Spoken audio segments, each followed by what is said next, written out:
नमस्कार दोस्तों, आप सभी का हार्दिक स्वागत है। आज की कहानी है अकबर बीरबल की कहानी 3 सवाल। महाराजा अकबर बीरबल की हाजिर जवाबी के बड़े कायल थे।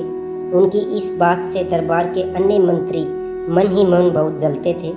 उनमें से एक मंत्री, जो महामंत्री का पद पाने का लोभी था, ने मन ही मन एक योजना बनाई।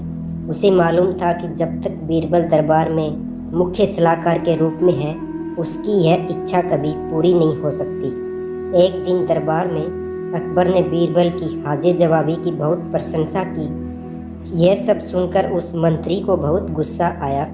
उसने महाराज से कहा कि यदि बीरबल मेरे 3 सवालों का उत्तर सही सही दे देता है तो मैं उसकी बुद्धिमत्ता को स्वीकार कर लूँगा, और यदि नहीं तो इससे यह सिद्ध होता है कि वह महाराज का चापलूस है। अकबर को मालूम था कि बीरबल उसके सवालों का जवाब ज़रूर दे देगा, इसलिए उन्होंने उस मंत्री की बात स्वीकार कर ली। उस मंत्री के 3 सवाल थे। नंबर 1, आकाश में कितने तारे हैं? नंबर 2, धरती का केंद्र कहाँ है? और नंबर 3, सारे संसार में कितने स्त्री और कितने पुरुष हैं? अकबर ने फौरन बीरबल से इन 3 सवालों के जवाब देने के लिए कहा और शर्त रखी कि यदि वह उनका उत्तर नहीं जानता है तो मुख्य सलाहकार का पद छोड़ने के लिए तैयार रहे। बीरबल ने कहा, सुनिए महाराज, पहला सवाल।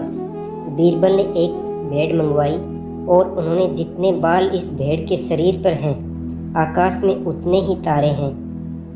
मेरे दोस्त, गिनकर तसल्ली कर लो, बीरबल ने मंत्री की तरफ मुस्कुराते हुए कहा।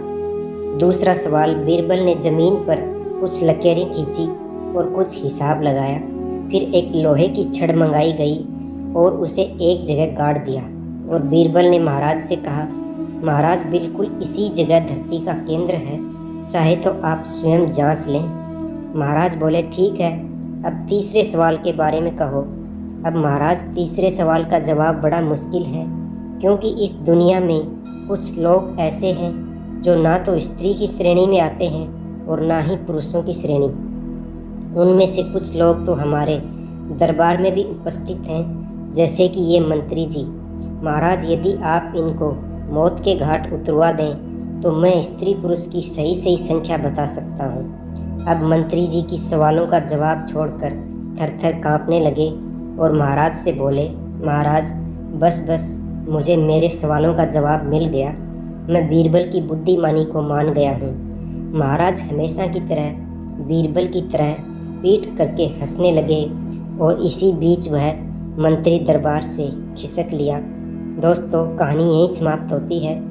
अगर वीडियो पसंद आया तो लाइक करें, शेयर करें और हमारे चैनल को सब्सक्राइब ज़रूर करें।